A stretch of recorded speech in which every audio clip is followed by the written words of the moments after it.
Welcome back to our series of trigonometric functions. We've been looking at the sine function and we've been looking at the different types of translations. We're up to the last translation when it comes to the sine function. We've looked at vertical translation in the last video, and that's where we're just changing the look of the graph on a vertical one. This time we're horizontally translating. So we're assuming when we're horizontally translating that we're not changing the amplitude, we're not changing the period, we're just changing the look of the graph, so it's shifting left or right. When it comes to translating horizontally, it's the part in the equation which we call C that changes that shift. And you'll notice that I've got written in here plus or minus. And the reason we've got that is because the way that we work out our shift in our translation is by equating it to 0 to see where it crosses on that x-axis. So right now, whenever we're working with this function, we've got our general function y equals sine x. One thing that you will notice that I've added on here is I've actually added on a negative part of it. And the reason why we've added on a negative part is whenever we change or translate horizontally, we're basically changing what our y-intercept's going to be as well. So if we're moving to the right, then this here moves across the right, and instead of being crossing through 0 now, we're going to cross into something negative. If we translate to the left, then instead of crossing through 0, we translate in the positive. But we're going to look at that and see how that works in this example today. So we've got y equals sine x. If I had the equation, and let's do this in here in red, y is equal to sine x minus pi on 2. What this is saying here is that I'm moving pi on 2 in a certain direction.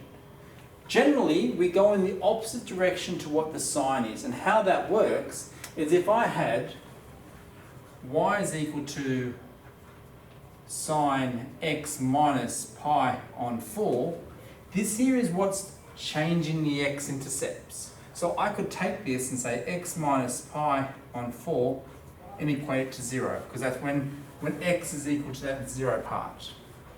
And therefore, x is now equal to, I add pi on 4 here, I add pi on 4 here, oh, pi on, yep, okay. And it means that my new x-intercept would be at pi on 4 instead of 0.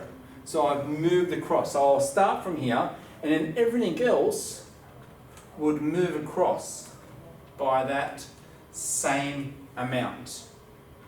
Now, if we continue this here, if we use this, and we're bringing this across to here, we're going to bring everything else across as well. So if we're going to sketch this, we can sketch with some accuracy and go, well, here is what my new graph would look like. I've translated everything over by 1/4. So all we're doing here is moving things left or right according to the opposite to the sign that happens in here. So we've done negative pi on 4 here. So we've moved everything 1 pi on 4 across. In the case of negative y equals negative pi on 2, if I wanted to do that one, I'd move everything across by pi on 2. So therefore my starting point would be here. And what you'll notice in this case is that everything else is moving across. So this point here now becomes negative 1. This point here now becomes pi. Pi now becomes 3.2, and then our last one here becomes just beyond. So we're adding, let's say that's 5 pi on 2. So now if I sketch this here, I'm going to have a graph that kind of looks like this, and I'm coming down. Now, how do I find my y-intercept? Well, that's easy. In this part here, what is x? The y-intercept? Well, x equals to 0. So to find, we'll do some black. to find the y-intercept,